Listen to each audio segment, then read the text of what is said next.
Well, I think two things were obvious yesterday, at least two things. One, he doesn't understand the Constitution, which is hard to believe for somebody that has spent so much time in government. But the Constitution is what guides us through, governing our nation. And I don't like those words because those words seem to indicate the beginning of no longer following or listening or understanding or caring about the United States Constitution. That is extremely dangerous and leads us down a very bad road. He's wrong. It is absolute. It is clear. There is a Second Amendment right. It's not complicated. Secondly, I'm sorry, but secondly, I think he's got to learn a little more about these issues he's speaking about. So, as you already pointed out, it's not the American Federation of Teachers that is going to receive an appointment. It's the alcohol, tobacco, and firearms that govern those issues, including firearms. So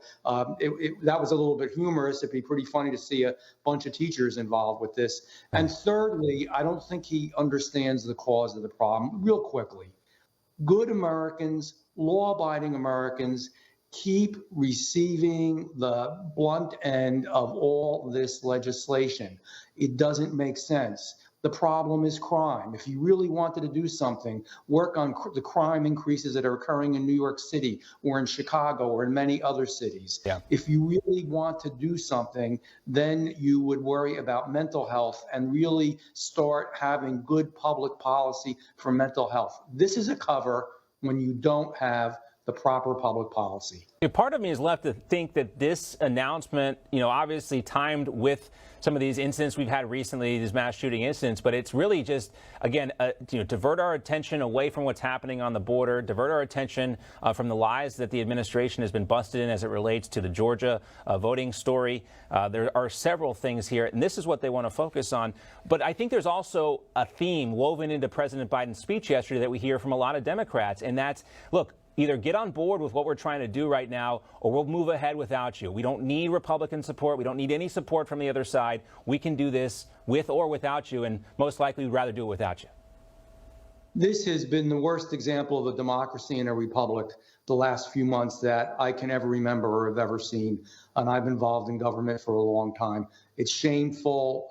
It's hurtful to the American public. We are supposed to work together. And it's not that Republicans don't want to. I know I want to, but these things are done. They're just laid out. Here we go. We're not going to listen to the Constitution. We're once again going to infringe on the rights of legal, good people who own guns. And we're not going to do anything really about the real cause of the problem, which is crime, the real cause of the problem, which is mental health, the real cause of the problem, which is undocumented immigration. Yeah, let's talk about that. Let's talk about it. Want to focus away. Let's talk about the border right now because again, I don't know what day we're in here, maybe the 12th day, but Kamala Harris has still not gone down to the border yet since she was tapped to be the border czar, maybe the 8th day. I'm losing track. We know she hasn't been down there yet.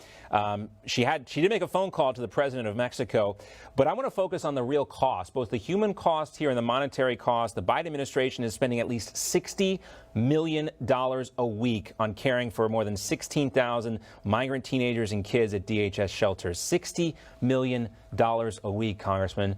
That is an astounding number. $60 million a week, $800 per migrant per day.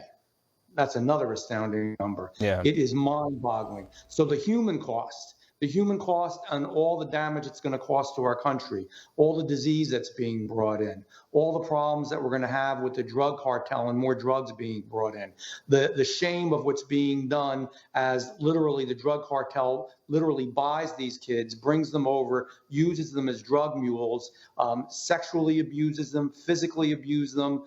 This is supposed to be a more humane way of dealing with immigration than what we were doing. We had agreements with the Northern Triangle. We had agreements with Mexico, places for them to stay. We were building borders. A sovereign nation must have borders. Right. It must have borders. And literally, this is just a complete and utter breakdown. I was speaking yesterday to a group of people, and, I actually ended up speaking a little longer than I wanted to and still didn't even cover half of the things that are going wrong. We've never seen this in our country. We've never seen so many things going wrong so quickly and so terribly.